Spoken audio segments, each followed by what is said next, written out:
नमस्कार। आज की इस चर्चा में आप सभी का बहुत बहुत स्वागत है। जैसा कि आप सभी जानते हैं, बीते दिनों भारत और चीन के बीच में एक अहम द्विपक्षीय बैठक का आयोजन हुआ। इसके परिणाम में बहुत सारी ऐसी बातें हैं जो आज के समय में चर्चा का विषय बना हुआ है। आइए आज की चर्चा की शुरुआत करते हैं और समझने का प्रयास करते हैं कि दरअसल वह क्या कुछ अहम बातें हैं जिसे हम सभी को जानना चाहिए।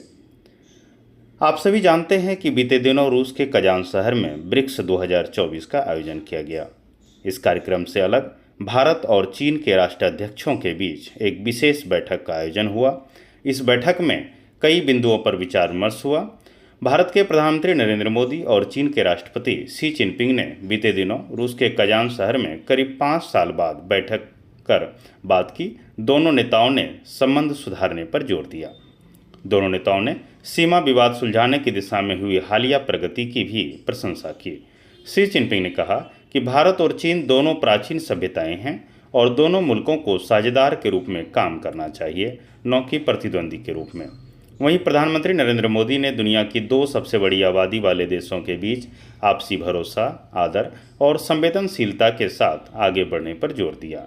दोनों नेताओं के मिलने से पहले भारत ने चीन से लगी सीमा पर सैनिकों की गश्त को लेकर समझौते की घोषणा की थी। हालांकि दोनों देश सीमा विवाद को लेकर किसी समाधान तक नहीं पहुंच पाए हैं। पीएम मोदी और शी जिनपिंग की मुलाकात के बाद दोनों देशों की ओर से बयान जारी किया गया, लेकिन दोनों देशों के बयानों में बहुत फर्क देखा गया। हालांकि फर्क की बात पर एक मजबूत तर्क ये भी दिया जाता है कि ये कोई संयुक्त बयान नहीं था। अगर संयुक्त बयान होता तो संभवतः शब्दशः एक होता, लेकिन एक ही मुलाकात पर बयानों का अलग अलग होना शायद दोनों देशों की सोच और प्राथमिकता में फासले को भी दिखाता है। इससे पता चलता है कि भारत और चीन के बयान वर्षों से एक ही हैं और इनमें कोई ठोस तब्दीली नहीं आई है।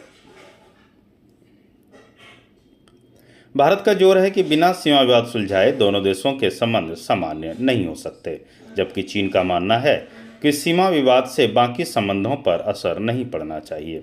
चीन चाहता है कि कारोबारी रिश्ते जारी रहे, भले सीमा विवाद बना रहे, लेकिन भारत की प्राथमिकता है कि सीमा पर शांति रहेगी, तभी संबंधों में गर्मजोशी आएगी। चीन ने राष्ट्रपति शी जिनपिंग से पीएम मोदी से मुलाकात के बाद बयान में कहा कि दोनों देशों के नेता इस बात पर सहमत हैं कि किसी एक विवाद के लिए बाकी संबंधों को ठंडे बस्ते में न डाला जाए। वहीं भारत ने दोनों देशों के बीच विवादों और मतभेदों को ठीक से सुलझाने पर जोर दिया। इसके साथ ही पीएम मोदी ने कहा कि सीमा पर किसी भी सूरत में शांति भंग नहीं होनी चाहिए। भारत ने कहा कि स्थिर और मैत्रीपूर्ण संबंधों का सकारात्मक असर बाकी के मुद्दों पर भी पड़ेगा। चीन ने कहा कि दोनों देशों को प्रगति के अवसर का फायदा उठाना चाहिए, न कि एक दूसरे के लिए खतरा बनना चाहिए। चीन ने यह भी कहा कि दोनों देशों को साझेदार बनना चाहिए, न कि प्रतिद्वंदी।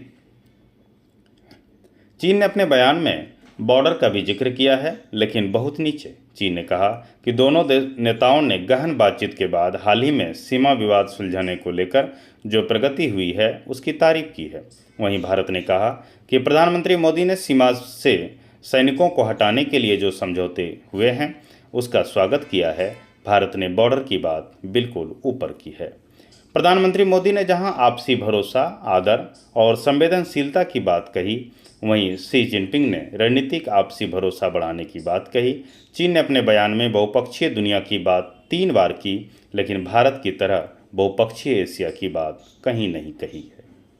जाहिर है चीन अमेरिका के दबदबे वाली दुनिया को नकारता है, इसलिए बहुपक्षीय दुनिया की बात करता है, और भारत को लगता है एशिया में चीन अपना दबदबा बढ़ा रहा है, इसलिए भारत बहुपक्षीय एशिया की बात कर रहा है। चीन ने अपने बयान में कहा है दोनों देशों को बहुध्रुवीय दुनिया के लिए काम करना चाहिए। प्रधानमंत्री मोदी भी बहुध्रुवीय दुनिया के पक्षधर हैं। वहीं भारत ने कहा कि दोनों नेता बहुध्रुवीय दुनिया और एशिया के पक्षधर हैं। दूसरी तरफ चीन ने अपने बयान में खुद को ग्लोबल साउथ का अहम सदस्य बताया है। वहीं भारत ने चीन को ग्लोबल साउथ के रूप में नहीं बताया है। पीएम मोदी ने बीते दिनों ब्रिक्स समिट में शामिल होने के लिए रूस गए थे। 1949 में माओ त्से तुंग ने पीपुल्स रिपब्लिक ऑफ चाइना का गठन किया। 1 अप्रैल 1950 को भारत ने इसे मान्यता दी और राजनयिक संबंध स्थापित किया। चीन को इस तरह तवज्जो देने वाला भारत पहला गैर कम्युनिस्ट देश बना। 1954 में भारत ने तिब्बत को लेकर भी चीनी संप्रभुता को स्वीकार कर लिया। मतलब भारत ने मान लिया कि तिब्बत चीन का हिस्सा है। हिंदी चीनी भाई भाई का नारा भी लगा।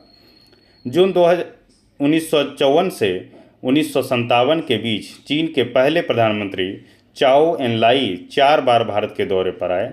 अक्टूबर 1954 में नेहरू भी चीन गए।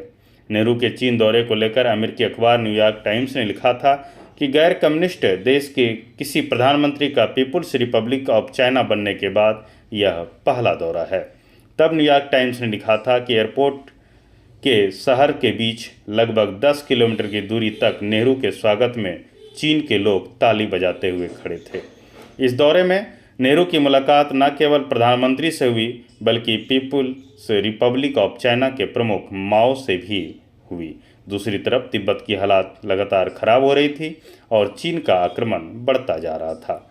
1950 में चीन ने तिब्बत पर हमला शुरू कर दिया और उसे अपने नियंत्रण में ले लिया। तिब्बत पर चीनी हमले में पूरे इलाके की जियोपॉलिटिक्स को बदल दिया। चीन हमले से पहले तिब्बत की नज़दीकी चीन की तुलना में भारत से ज़्यादा थी। आखिरकार तिब्बत एक आज़ाद मुल्क नहीं रहा।